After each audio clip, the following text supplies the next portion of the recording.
Les conseils pour les débutants.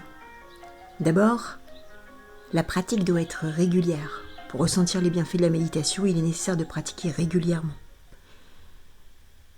Il y a également le lieu de méditation. C'est préférable de réserver une pièce ou un coin d'une chambre spécialement pour vos sessions de méditation. Vous arrangez votre espace pour vous asseoir, soit en plaçant un coussin sur le sol, soit sur un lit ou sur un canapé.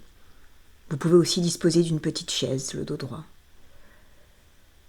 À ce moment-là, il va falloir choisir une pratique. Je pense qu'il est bon de débuter par la méditation par le souffle. Elle est idéale pour calmer l'esprit, commencer à développer une certaine compréhension de vos pensées et de vos sentiments. Ces deux choses, le calme et la compréhension, sont les éléments essentiels du succès, de toutes les méditations, de tous les styles de méditation. Lorsque la médite est devenue familière, vous choisissez les pratiques qui vous conviennent le mieux, celles qui conviennent à vos besoins, qu'elles soient un antidote à un problème spécifique ou une méthode pour vous mettre en valeur des qualités spécifiques.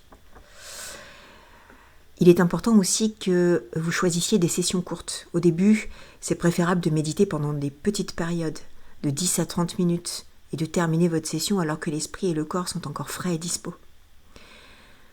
Alors, vous devez être détendu, effectivement, mais vigilant. On reste dans cette frange d'état d'esprit, l'esprit et le corps doivent être détendus, mais de façon confortable tout au long de la session.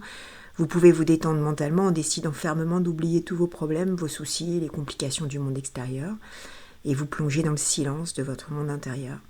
Il peut être utile à ce moment-là de vous rappeler une sensation de bien-être, de contentement pour vous aider, issue peut-être d'une expérience passée, de reproduire cette même sensation sur votre siège de méditation. Il est important également de savoir que même lorsqu'on est un habitué de la méditation, à chaque session, nous n'avons pas d'attente. C'est parce qu'on cherche tous à jouir du bonheur et de la paix de l'esprit, à éviter les problèmes, il est naturel d'aspirer à de bonnes expériences pendant la méditation. Mais ces attentes-là, elles ne sont pas nécessairement réalistes et elles risquent de retarder votre progression.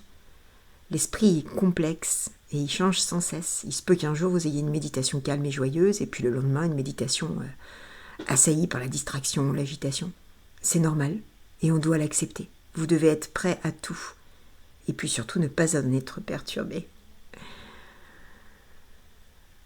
Voilà, j'espère que ces petits conseils vont vous aider à débuter votre pratique méditative. Et pour les plus grandes méditations qui vont bientôt être mises sur la chaîne, vous allez pouvoir y prendre goût au fur et à mesure de vos écoutes. À très bientôt.